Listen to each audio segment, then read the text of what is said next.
Welcome back to Mady English Practice. I'm Mady. And I'm Jules. Today we are looking at two emotion words. One is an everyday feeling, and the other is an absolute explosion. An explosion? That sounds intense. What are the words today? The words are angry and furious.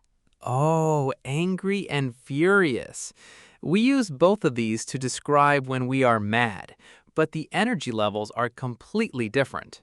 Exactly. For our English learners, angry is your standard everyday word. If someone cuts in front of you at the grocery store or if you get a parking ticket, you feel angry.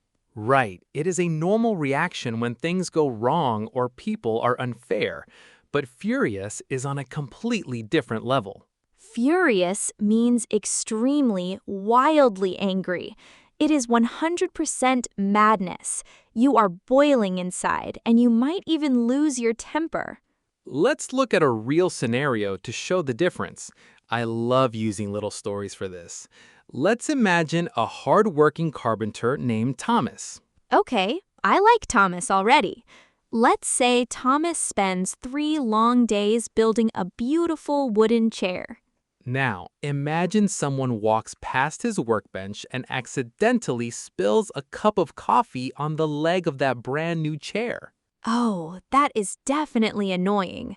Thomas would be angry. He has to wipe it up, clean the wood, and maybe fix a stain. It is a frustrating mistake. Exactly. He is angry.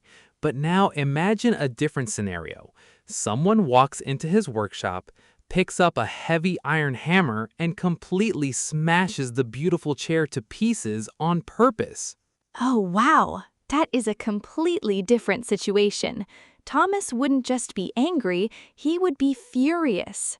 Yes, the action was so extreme, so destructive, that his emotion goes from standard anger straight to furious. And this brings us to a very important grammar rule for English learners. Because furious already means extremely angry, you cannot use the word very in front of it. Right. You can say I am very angry, but you must never say I am very furious. It sounds grammatically incorrect to native speakers. If you want to make it even stronger, you have to use words like absolutely or completely. You say, Thomas was absolutely furious. That is a great tip.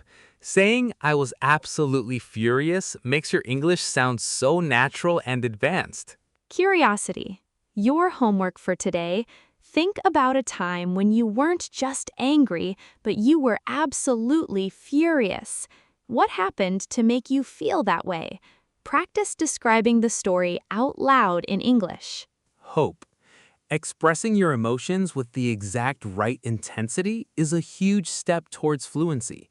You can do it. Thanks for joining us today.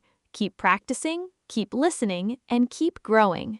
Don't get angry, just keep practicing. See you next time on Mady English